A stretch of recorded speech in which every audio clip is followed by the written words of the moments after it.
अस्सलाम वालेकुम। जी बेटा, आज हम स्टार्ट कर रहे हैं चैप्टर नंबर 3 जिसका नाम है रिप्रोडक्शन इन प्लांट्स।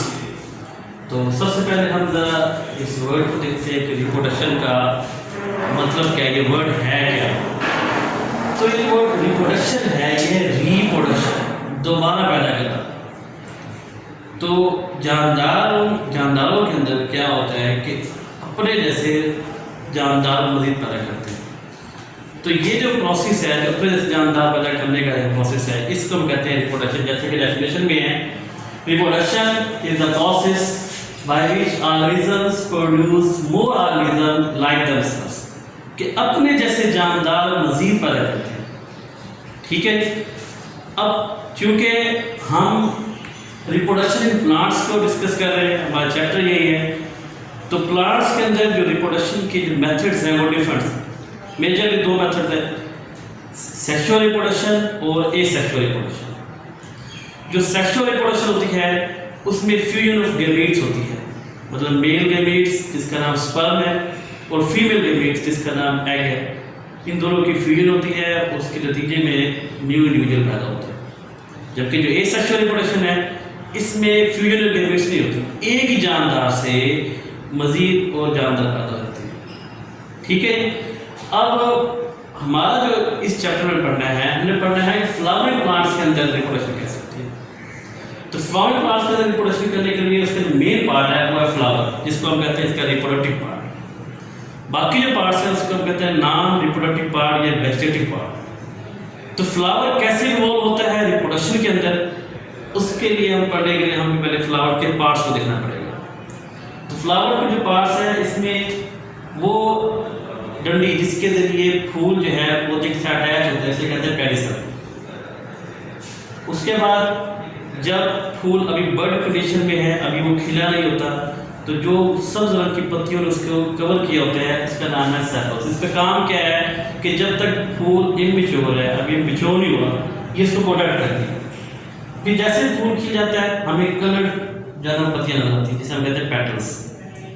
पेटल्स के अंदर इसके मेल और फीमेल दोनों पार्ट्स होते हैं। जो मेल पार्ट है उसे स्टेमन कहते हैं और जो फीमेल पार्ट है उसे कार्पल कहते हैं।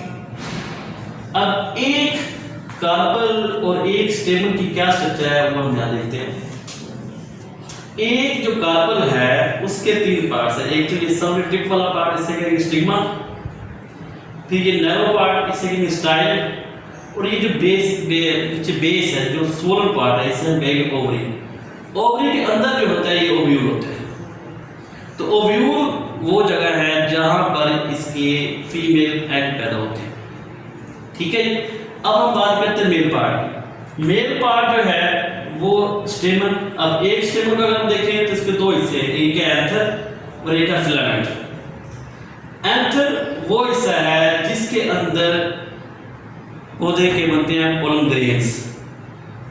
पोलन ग्रेन्स क्या है? पोलन ग्रेन्स असल में वो एजेंट हैं जो मेल पार्ट में मेल सेल्स में क्या है स्पर्म्स को लेके जाएंगे फीमेल पार्ट की तरफ। ठीक है, तो पहले जब फूल खिलेगा इसके जो पहले पेटल्स सेपल लाता होंगी, फिर पेटल लाता होंगी, फिर उसमें से जो मेल और फीमेल पार्ट है वो मैच्योर होकर ग्रो करके आ जाएंगे। ठीक है, शुरू में अभी पोलन ग्रेन्स नहीं बने होंगे, ये जो हो गया एंथर इसी तरह वन स्ट्रक्चर होगी। जैसे ही पोलन ग्रेन्स बन जाएंगे, पोलन ग्रेन्स मैच्योर हो जाएंगे, ये एंथर फट जाएगा। जैसे ये फटेगा इसमें से पोलन ग्रेन बाहर निकल आएंगे। ठीक है, वो पोलन ग्रेन फिर एंथर से फीमेल पार्ट का जो कार्पल हम कहते हैं उसके स्टिग्मा पर ट्रांसफर होंगे। ठीक है, तो इस तरह वो जो मेल पार्ट के जो स्पर्म सेल्स हैं वो फीमेल पार्ट तक हमने पहुंचा दिए। अब ये जो पहुंचाने वाला प्रोसेस है इसका हम कहेंगे पोलिनेशन, जो हमारा नेक्स्ट टॉपिक है। जी बेटा, अब पोलिनेशन क्या है? पोलिनेशन में हमने अभी पढ़ा कि एंथर के अंदर पोलन ग्रेन बनते हैं। पोलन ग्रेन जो है वो ट्रांसफर होते हैं कार्पल के स्टिग्मा के ऊपर। तो इन पोलन ग्रेन्स का एंथर से स्टिग्मा पर ट्रांसफर होने का प्रोसेस है, उस प्रोसेस को हम कहेंगे पोलिनेशन। डेफिनेशन आपकी बुक में यही है, the transfer of pollen grain from anther of flower to stigma of the carpel is called pollination. अब ये जो पोलन ग्रेन है ये किस फ्लावर के एंथर से किस फ्लावर के स्टिग्मा तक जाएंगे, इस बुनियाद पर पोलिनेशन की दो टाइप्स हैं।